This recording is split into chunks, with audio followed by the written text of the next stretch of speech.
Haleluya, puji Tuhan. Shalom Bapak Ibu Saudara-saudari, dimanapun Anda berada, kiranya tetap dalam perlindungan Tuhan dan merasakan sukacita daripada Tuhan. Di hari yang berbahagia ini adalah hari kebangkitan Tuhan Yesus Kristus. Saatnya kita akan memulai ibadah kita. Mari kita satukan hati dan pikiran kita. Kita sembah Tuhan, Yesus Kristus Tuhan.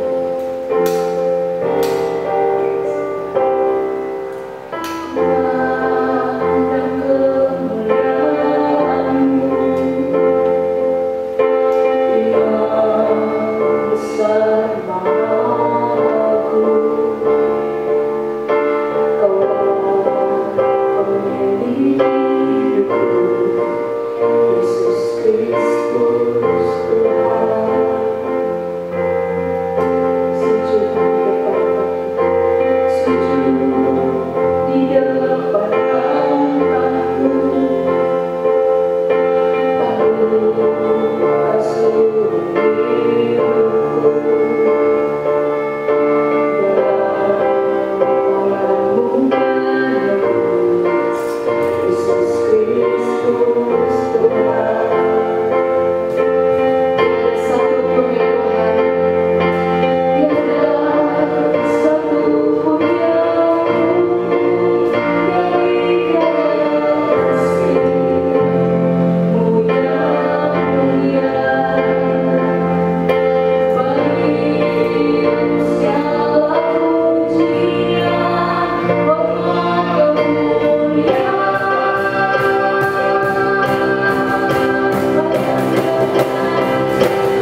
kami ucap syukur atas pengorbanan-Mu di atas kayu salib menebus setiap pelanggaran dosa kami. Kami mau datang beribadah kepada Tuhan, kuduskan setiap hati kami, layakan kami biarlah pujian penyembahan menjadi kesenangan bagi hati-Mu saja. Berkati setiap sidang jemaat Tuhan dimanapun mereka berada, biarlah mereka menyembah Tuhan dengan sukacita. Hadirlah dimanapun setiap kami berada Tuhan, Engkau yang berkuasa atas ibadah kami. Terima kasih Tuhan, tutup bungkus kami dengan kuasa Roh Kudus-Mu. Kami mau memuji-Mu dan akan mendengar kebenaran firman Tuhan yang akan disampaikan hamba-Mu. Engkau juga yang berkuasa atas hamba-Mu. Terima kasih Tuhan, dalam nama Tuhan Yesus kami mengucap syukur. Haleluya, amin. Ada sukacita, amin. Masih kita memuji Tuhan, kita angkat pujian Allah bangkit bersorak.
Bapa surgawi, dalam nama Tuhan Yesus, hati kami tetap melimpah dengan ucapan syukur.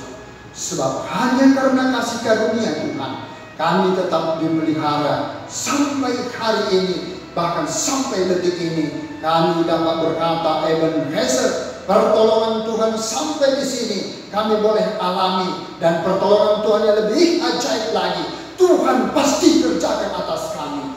Dan oleh sebab itu Bapa, izinkan hamba memaparkan berita firman Tuhan. Pakai hamba-Mu dengan segenap otoritas Tuhan, lengkapi dengan hikmat marifat dari sorga. Singkapkan rahasia firman-Mu, buka setiap seluruh mata rohani kami. Biarlah kami dimampukan untuk mendengarkan firman-Mu, menerima firman-Mu dengan penuh sukacita. Ampuni hamba-Mu, segenap tubuh, jiwa, dan roh hamba-Mu kuduskan dengan kuasa darah anak domba Allah, agar supaya hamba-Mu dilayakkan oleh Tuhan, sehingga benar-benar apa yang hamba-Mu sampaikan berasal daripada Tuhan. Terima kasih Bapa di sorga, hamba-Mu siap memaparkan firman-Mu di dalam satu nama yang ajaib, yakni Tuhan Yesus Kristus penebus jiwa kami. Haleluya, amin. Haleluya, haleluya. Shalom Bapak Ibu Saudara sekalian, apa kabar hari ini? Tentu kabar baik, luar biasa, karena tangan kemurahan Tuhan tetap memelihara saudara-saudara dan saya. Kebaikan-kebaikan Tuhan tetap melekat bagi kita semuanya. Oleh sebab itu, tidak ada kata yang lebih indah selain ucapan syukur yang berlimpah-limpah tetap kita naikkan kepada Tuhan. Saudara-saudara, hari ini adalah hari Paskah, di mana umat Kristen, orang-orang yang percaya kepada Kristus, memperingati dengan sangat antusias, memperingati dengan sangat semangat, memperingati dengan satu gairah hidup yang sangat bergelora. Bagaimana tidak bahwa Paskah itu merupakan salah satu peristiwa yang begitu sangat penting bagi perjalanan orang-orang yang beriman kepada Tuhan Yesus Kristus. Nah, oleh sebab itu saudara-saudara, Paskah begitu penting dalam kehidupan kekristenan. Dan hari ini saya mau menyampaikan berita Paskah bagi setiap orang yang percaya kepada Tuhan. Nah, saudara-saudara, Paskah atau Passover dalam bahasa Inggris itu berasal dari kata Pesach di dalam bahasa Ibrani, dan artinya adalah yang dilewati. Sekali lagi, Pesach artinya adalah yang dilewati.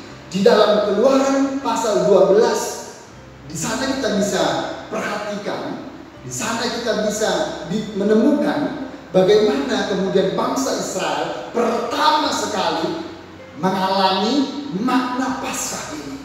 Nah, saudara-saudara, setelah 430 tahun bangsa Israel di tanah Mesir sebagai budak, maka kemudian bangsa Israel Tuhan izinkan untuk keluar dari tanah Mesir. Maka malam yang terakhir Tuhan berbicara kepada Musa, Harun, untuk disampaikan, untuk diteruskan kepada umatnya bangsa Israel, agar supaya setiap keluarga di mana bangsa Israel berdiam diri di daerah Goshen di tanah Mesir, maka Tuhan berbicara kepada Musa agar bangsa Israel menyembelih anak kambing atau anak domba jantan umur setahun, tidak boleh kurang, tidak bercacat celah, yang terbaik. Lalu kemudian saudara, itu menjadi korban bakaran di hadapan Tuhan. Kemudian darahnya harus dioleskan ke dalam pintu dari setiap rumah umat Tuhan pada saat itu.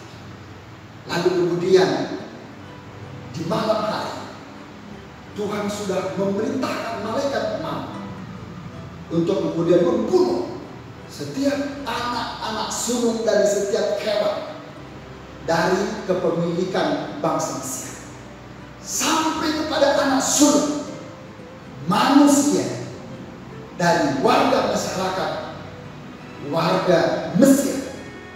Maka di satu malam itu terjadi kematian sungguh sangat luar biasa. sungguh sangat dahsyat sekali. Bagaimana malaikat mau mencabut setiap nyawa anak sulung di tengah-tengah warga masyarakat Mesir. Tetapi bangsa Israel, setiap rumah yang sudah ditandai oleh darah anak domba jantan atau darah anak domba kambing, maka malaikat maut melewati. Jadi setelah peristiwa yang sangat menakutkan itu berlalu, maka kemudian bangsa Israel benar-benar memiliki satu pengalaman dan memiliki satu ketetapan untuk terus-menerus diperingati bangsa Israel dalam perjalanan mereka keluar dari tanah Mesir sampai ke tanah Kanaan. Dan saudara-saudara, pengalaman ini yang disebut dengan Paskah. Maka ketika malaikat maut melewati setiap rumah-rumah atau keluarga-keluarga bangsa Israel, maka bangsa Israel berkata, mereka dilewati oleh maut. Dengan demikian saudara, maka mereka terus memperingati sebagai hari kemenangan, hari kelepasan, karena maut melewati mereka. Saudara-saudara, kemudian dalam perjanjian baru, orang-orang percaya yang bergabung dalam satu komunitas, orang-orang yang mengikut jalan Tuhan, orang-orang yang menyembah kepada Yesus Kristus, maka kemudian Paskah ditandai dengan kematian Yesus Kristus, dan hari ketiga Yesus Kristus bangkit. Maka dengan kebangkitan Yesus Kristus dari kematian, maka itulah asal mula mulai dalam perjanjian baru disebut Paskah, hari kebangkitan dari kematian, bahwa Kristus menang atas kematian, Kristus menang atas maut, Kristus menang atas penderitaan, karena Dia adalah Tuhan yang sejati. Haleluya, puji Tuhan, berikan kemuliaan bagi Tuhan. Nah saudara-saudara, hari ini maka saya akan menyampaikan berita Paskah ini adalah berita yang memberikan semangat kepada setiap orang. Berita Paskah ini memberikan suatu semangat pembaharuan, semangat perubahan kepada setiap orang percaya, dan semangat kebangkitan, semangat kemenangan, dan bahkan lebih dari seorang pemenang. Saudara-saudara, Paskah juga memberikan kelepasan. Paskah juga memberikan kelepasan atas semua beban berat, semua pergumulan-pergumulan yang menghimpit orang-orang yang percaya kepada Tuhan. Dan Paskah juga dapat membebaskan segala keterikatan-keterikatan, belenggu-belenggu, dan membebaskan dari maut. Karena Kristus bangkit dari kematian. Dan oleh sebab itu saudara-saudara, Paskah selalu dirayakan oleh orang-orang percaya kepada Tuhan. Dan oleh sebab itu dalam perjanjian lama, bagaimana mereka sangat antusias memperingati Paskah, terbebasnya mereka dari maut, umat-umat Tuhan daripada maut. Maka dalam perjanjian baru, Paskah memperingati kebangkitan dari kematian. Paskah memperingati kemenangan atas maut, kemenangan atas kematian. Maka hari-hari ini harapan yang sama, iman yang sama, bahwa orang-orang percaya juga merayakan Paskah dengan satu spirit kemenangan, satu spirit pembebasan, dan satu spirit pengharapan kepada Tuhan, bahwa orang-orang yang percaya kelak jikalau sudah mati, maka pasti ada kebangkitan, karena Kristus juga bangkit dari kematian. Puji Tuhan, haleluya.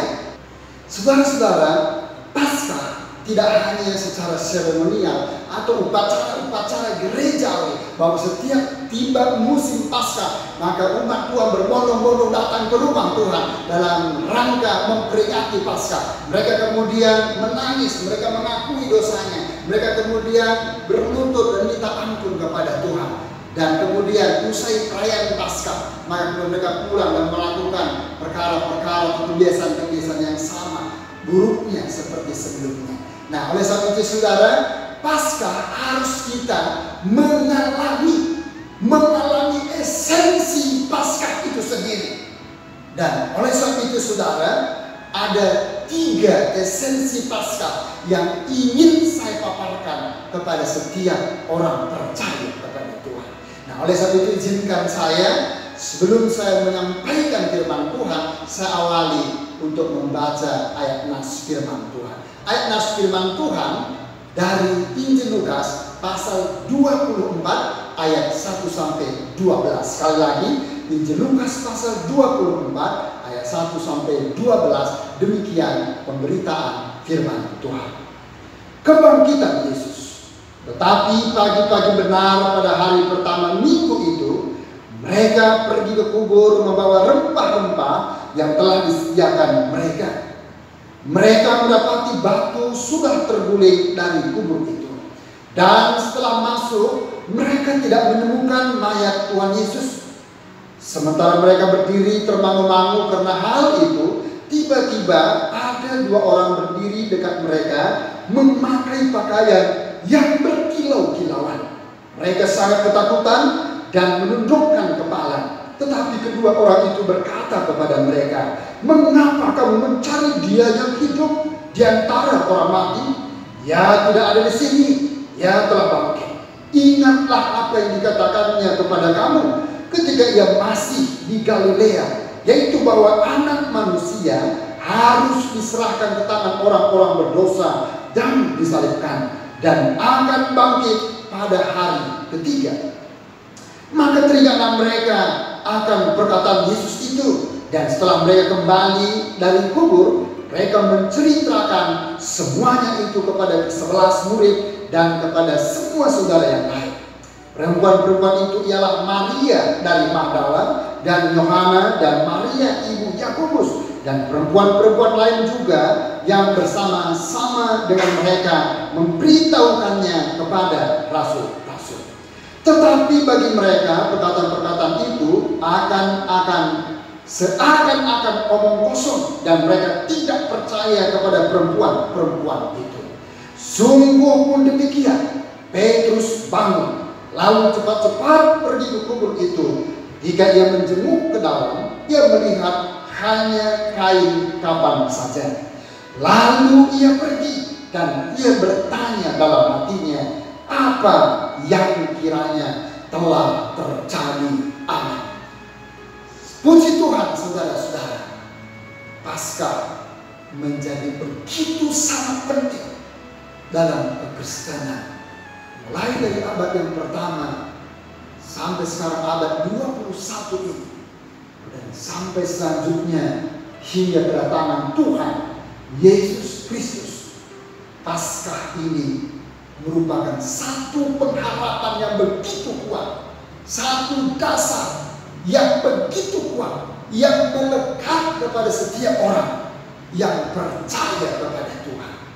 Saudara-saudara, Paskah juga memberikan kelepasan kepada setiap orang yang terikat dalam hati dan jiwanya, belenggu-belenggu kebiasaan-kebiasaan buruk. Melalui kuasa Paskah, maka Tuhan berkuasa memberikan kelepasan sehingga kita bisa menang dan mengalami kuasa Paskah itu sendiri. Nah, saudara-saudara, esensi Paskah yang pertama adalah di dalam ayat 1 sampai ayat yang ke-6 bagian A. Kuasa Tuhan tak terbatas. Sekali lagi, kuasa Tuhan tak terbatas. God's power is unlimited. Saudara-saudara, kuasa Tuhan tak terbatas, tidak dapat dibatasi oleh ruang, oleh waktu, oleh keadaan, oleh situasi, oleh kondisi apapun nama dan wujudnya. Mengapa? Karena kuasa Tuhan itu benar-benar tidak terbatas. Dia unlimited. Nah, oleh sebab itu saudara-saudara, Kristus mempunyai kuasa yang tidak terbatas itu. Sebelum Yesus naik ke surga, Yesus pernah berfirman kepada para murid. Injil Matius pasal 28 ayat 18. Yesus berkata kepada murid-murid, "Kepadaku telah diberikan kuasa di surga maupun di bumi." Artinya adalah semua kuasa yang ada di surga maupun di bumi, semuanya sudah melekat di dalam Yesus. Semuanya sudah ada di dalam Yesus. Mengapa hal ini bisa terjadi? Karena Yesus Kristus itu adalah Tuhan. Dalam Perjanjian Baru, bahasa Yunani, Tuhan berarti Kurios, Sang Pemilik Tunggal satu-satunya, pemilik dan pemelihara hidup maupun mati. Jadi saudara, karena Yesus Kristus adalah Tuhan, Dia adalah Sang Pemelihara, satu-satunya Sang Pemelihara dan Sang Pemilik, baik mati maupun hidup.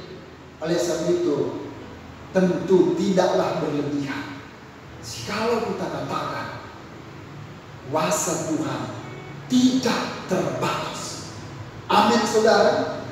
Saya percaya itu, bahwa kuasa Tuhan tidak terbatas dan tidak dapat dibatasi oleh ruang waktu, situasi, dan keadaan, bahkan kematian sekalipun. Karena Dia pemilik tunggal kehidupan dan kematian. Puji Tuhan, haleluya. Saudara-saudara, sebenarnya kematian adalah batas terakhir kuasa kehidupan manusia. Siapapun di dunia ini tidak punya kuasa untuk memperpanjang satu hari atau satu detik sekalipun usianya di dunia ini. Ibrani 9 ayat 27 bahwa semua anak manusia pasti mengalami satu kali mati, dan sesudah itu mereka diperhadapkan dengan penghakiman. Artinya adalah semua manusia, meskipun dia berusaha mengatur pola hidup sehat, istirahat yang cukup, refreshing yang cukup, hiburan yang cukup, jalin komunikasi yang intim dengan Tuhan, usianya bisa panjang 70, 80, bahkan lebih dari 80 tahun. Tapi satu hari kelak dia pasti mati. Dan dia tidak berkuasa untuk menambah usia. Tetapi bagi Yesus Kristus, apa yang dialami oleh manusia secara umum tidak berlaku bagi Kristus. Kematian tidak berlaku bagi Kristus untuk selamat. Meskipun Kristus pernah mati, tapi hanya sampai hari ketiga saja. Sebagai manusia betul dia mati. Sekali lagi sampai hari ketiga dia pun kemudian bangkit. Dan itulah sebabnya kita tetap memperingati peringatan Paskah, perayaan Paskah, kemenangan-kemenangan Paskah. Karena kita bangga, kita bersyukur, kita bersukacita, kita begitu antusias. Karena Tuhan punya kuasa tanpa batas. Amin saudara. Tuhan punya kuasa tanpa batas dan tidak dapat dibatasi oleh apapun juga. Dan puji nama Tuhan saudara. Paham skeptisisme bisa saja meragukan, bahkan tidak percaya kepada kuasa kebangkitan Kristus itu. Tapi bagi Anda dan saya, bagi kita semuanya, kita tetap percaya kepada Alkitab yang menjadi sumber yang otentik dan tidak mungkin salah dan keliru. Dia mengkonfirmasi kepada kita bahwa Kristus itu memang pernah mati, tapi hari yang ketiga dia bangkit dari kematian.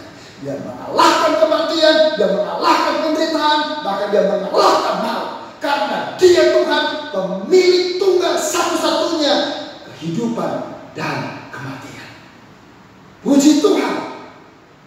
Saudara-saudara, esensi yang kedua dari Paskah adalah bukti penggenapan firman Tuhan. Di dalam ayat 6b sampai ayat yang ke-7, di sini malaikat itu berbicara kepada para perempuan. Apa yang disampaikan oleh kedua malaikat itu pengulangan. Apa yang pernah Yesus sampaikan kepada para murid. Oleh sebab itu kita mau perhatikan di dalam Lukas pasal yang ke-9 ayat 31. Kepada para muridnya ketika di Galilea, Yesus pernah berkata bahwa kepergiannya ke Yerusalem itu digenapi. Harus pergi ke Yerusalem, apapun risiko, dan itu digenapi. Kemudian pasal 18, Lukas 18 ayat 31 dan 34. Dan sebelum meninggalkan Galilea, Yesus sudah memberi petunjuk yang jelas kepada para muridnya mengenai betapa pentingnya tentang kematian. Jadi saudara-saudara sudah memaparkan begitu rinci kepada para muridnya. Apa yang disampaikan oleh Yesus? Yesus katakan, sekarang kita pergi ke Yerusalem. Segala sesuatu yang ditulis para nabi dalam perjanjian lama tentang anak manusia harus digenapi. Selanjutnya dikatakan, ia akan diserahkan kepada bangsa-bangsa yang tidak mengenal Allah. Ia diolok-olok, ia dihina, diludahi, disesat, dibunuh. Pada hari ketiga, ia bangkit dari kematian. Tetapi saudara-saudara, para murid walaupun langsung interaksi dengan Yesus, langsung mendengar kepada perkataan Yesus, Alkitab mencatat bahwa para murid itu tidak mengerti. Dan perihal tentang kebangkitan Kristus pada hari ketiga bukan karena mereka lupa, bukan juga karena mereka apatis, tetapi mereka tidak mengerti. Alkitab mencatat mereka tidak mengerti apa yang disampaikan oleh Yesus kepada mereka. Kenapa mereka tidak mengerti?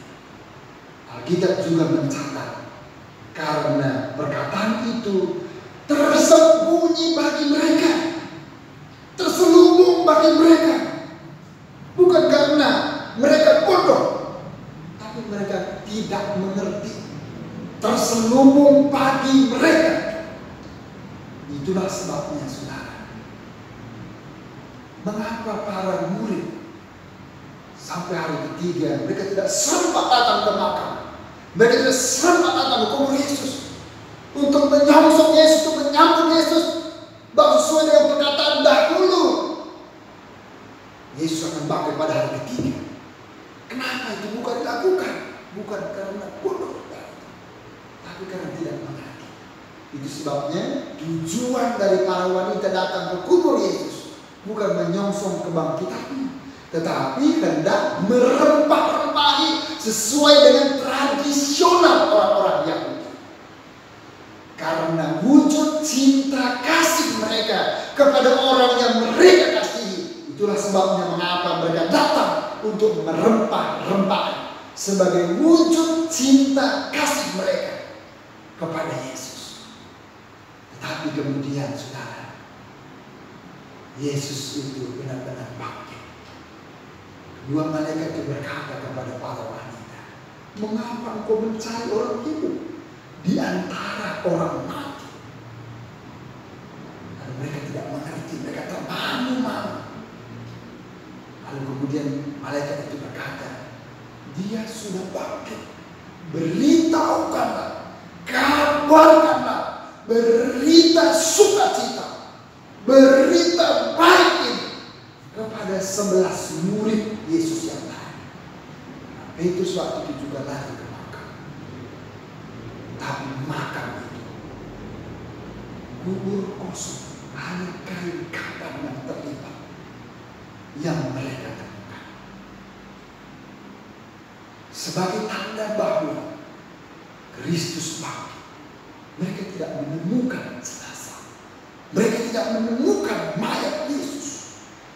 Kubur itu kosong, tanpa mayat. Hanya kain jenazah ada di sana. Nah, saudara-saudara, firman Tuhan digenapi. Apa yang Yesus sampaikan, apa yang Tuhan sampaikan, cepat ataupun lambat, pasti akan digenapi. Saudara-saudara,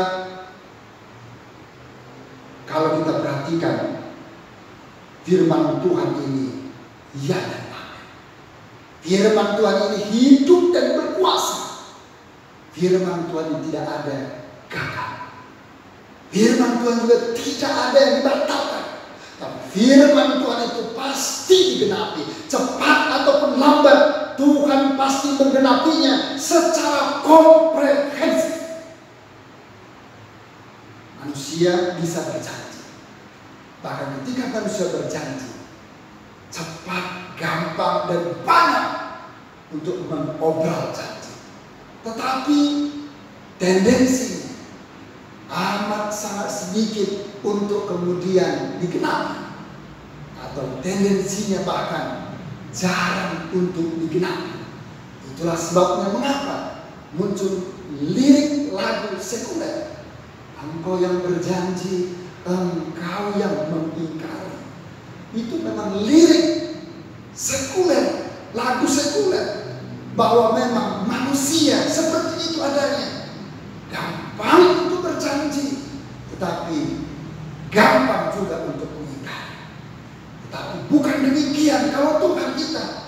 Setiap perkataan Tuhan, setiap kalimat yang disampaikan Tuhan, setiap frase yang disampaikan oleh Tuhan, setiap kata yang disampaikan oleh Tuhan, cepat ataupun lambat, pasti akan digenapi. Haleluya, puji Tuhan. Saudara-saudara, esensi Paskah yang ketiga adalah kabar kebangkitan Kristus harus tetap diberitakan. Sekali lagi, kabar tentang kebangkitan Kristus harus tetap diberitakan kepada semua orang. Nah, saudara-saudara, kabar kebangkitan tentang kebangkitan Kristus mula-mula bukan disampaikan oleh para murid, juga bukan para wanita, tetapi kabar kebangkitan Kristus dari kematian adalah disampaikan mula-mula oleh malaikat Tuhan. Di dalam makam Yesus, kedua malaikat Tuhan yang berpakaian berkilau-kilauan, kata firman Tuhan, kemudian menyampaikan kepada para wanita yang ingin merempah-rempahi mayat Yesus. Mereka berkata, mengapa engkau mencari orang hidup di antara orang mati? Pergilah kepada ke-11 murid Tuhan, beritakanlah bahwa Kristus sudah bangkit dari kematian. Mendengar itu mereka termangu-mangu. Para wanita termangu-mangu. Mereka tidak habis percaya. Mereka tidak habis pikir. Tapi kemudian mereka percaya. Mereka percaya apa yang disampaikan oleh malaikat itu benar. Sebab itu dengan sangat antusias dan spirit Paskah, mereka kemudian berlari-lari menyampaikan berita kesukaan itu bahwa Kristus telah bangkit dari kematian. Mereka mula-mula menyampaikannya kepada ke-11 murid, lalu kemudian ke saudara-saudara yang lain yang percaya kepada Kristus.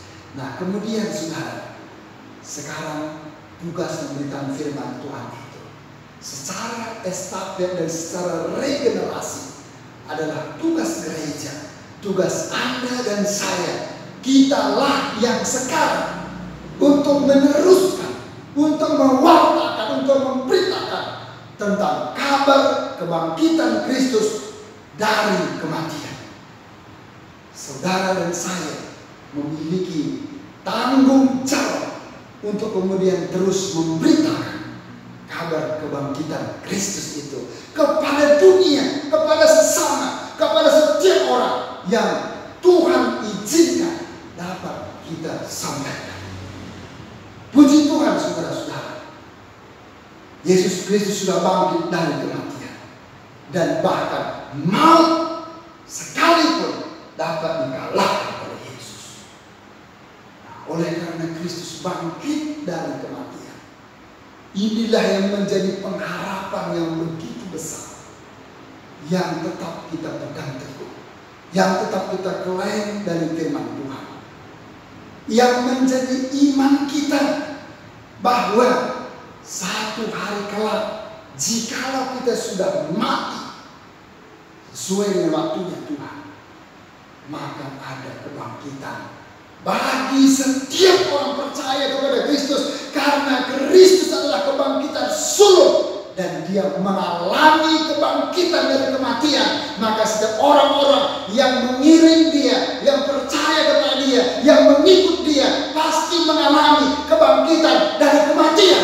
Oh haleluya, berikan kemuliaan bagi nama Tuhan. Saudara-saudara, ini berita yang sangat menggembirakan. Ini berita yang memberikan kekuatan. Itulah sebabnya mengapa kita bersusah-susah di dunia ini, mengalami banyak kesukaran, tetapi kita tidak boleh menyerah.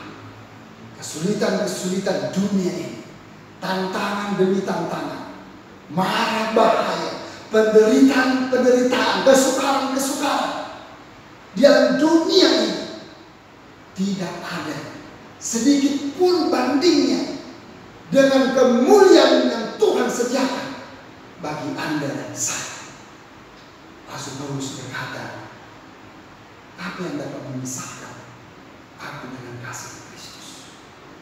Dengan kata yang lain, bahwa hidup yang kekal dalam Kristus tidak dapat dibandingkan dengan kesukaran yang sementara kita alami di dalam dunia ini. Oleh sebab itu saudara, firman Tuhan, esensi Paskah ini mendorong saudara dan saya untuk kita kuat di dalam Tuhan, untuk kita cakap menanggung segala perkara bersama-sama dengan Tuhan. Ingat satu hal yang penting, bahwa Kristus sudah mengalahkan penderitaan, Kristus sudah mengalahkan kematian, Kristus sudah mengalahkan maut. Saudara dan saya juga diberikan mandat, diberikan kuasa untuk mengalahkan maut, mengalahkan penderitaan, mengalahkan kesukaran. Karena kita ditopang oleh Tuhan, kita bersama-sama dengan Tuhan. Oleh sebab itu jangan pernah meninggalkan Tuhan. Teruslah berpaut kepada Tuhan, teruslah melekat kepada Tuhan, teruslah menunggal bersama Tuhan. Tuhan pasti menolong setiap kita sampai Maranatha. Kita menutup mata, Tuhan memberikan kita kekuatan untuk kemudian tiba sampai kepada Yerusalem surgawi yang kekal. Tuhan Yesus memberkati kita semua. Sekarang mari kita berdoa bersama-sama. Bapa surgawi, dalam nama Yesus, hamba-Mu sudah berhenti memaparkan esensi Paskah pada hari ini. Namun Anak Roh Kudus teruslah berbicara kepada kami. Sampaikanlah kepada kami. Bukalah setiap selubung-selubung mata rohani kami. Berikan kami pengertian Tuhan, untuk kami dapat merenungkan firman, mengerti firman Tuhan, memegang teguh janji firman Tuhan, mengklaim janji firman. Oleh sebab itulah Roh Kudus hiburkan kami, teguhkan hati kami, teguhkan juga firman, meteraikan menjadi rema, sehingga kami beroleh berkat dari firman Tuhan. Pakai dan mampukan setiap kami untuk hidup on the track dalam firman dan menjadi pelaku-pelaku firman Tuhan. Terima kasih Bapa di sorga. Engkau juga menjamah setiap anak-anak-Mu Mereka yang hari-hari ini sedang bergumul dalam pembaringan di rumah sakit atau di rumah Tuhan, mari Engkau hadir untuk menjamah. Engkau melawat mereka di dalam nama Yesus. Berikan kekuatan kepada mereka, baik kekuatan secara fisik, kekuatan rohani, dan kekuatan secara psikis. Mereka yang sedang mengalami kegalauan karena situasi kondisi hari-hari ini, Tuhan hadir untuk melepaskan penghiburan, pengharapan kepada mereka bahwa segala kesukaran pasti ada ujungnya. Dan kami akan mengalami kemenangan. Kami akan diperbaharui. Kami akan diberikan kekuatan, kesanggupan yang datang daripada Tuhan. Bapa, anak-anak yang bergumul dengan sakit penyakit hari-hari ini, mari ulurkan tanganmu atas mereka. Tumpangkan tanganmu atas mereka. Angkat segala sakit penyakit mereka. Di dalam nama Yesus terjadi kesembuhan Tuhan. Terjadi mujizat Tuhan. Mereka boleh bersyukur kepada Tuhan dan berkata, Engkau ajaib. Engkau mengalahkan sakit penyakit, Engkau mengalahkan penderitaan, Engkau mengalahkan segala maut. Terima kasih Bapa di sorga. Terima kasih Yesus. Terima kasih Roh Kudus. Segala kemuliaan, segala hormat, segala pujian hanya bagi Tuhan, dari kekal sampai kepada kekal. Sekarang Bapak Ibu Saudara, mari kita menadahkan kedua tangan kita. Terimalah berkat, anugerah, damai sejahtera dari Allah Bapa, kasih sayang dari Yesus Kristus Tuhan dan penebus kita, serta persekutuan Allah Roh Kudus turun memenuhi, menyertai, menghiburkan, menguatkan, menopang, memberkati, menyelamatkan kita hari ini, besok, sampai Maranatha Tuhan Yesus Kristus datang untuk kedua kalinya. Demi nama Tuhan Yesus Kristus, hamba sudah berdoa mentamatkan ibadah kami yang penuh pengucapan syukur serta terima berkat Tuhan. Semua yang percaya katakan haleluya, haleluya, amin. Tuhan Yesus memberkati. Shalom.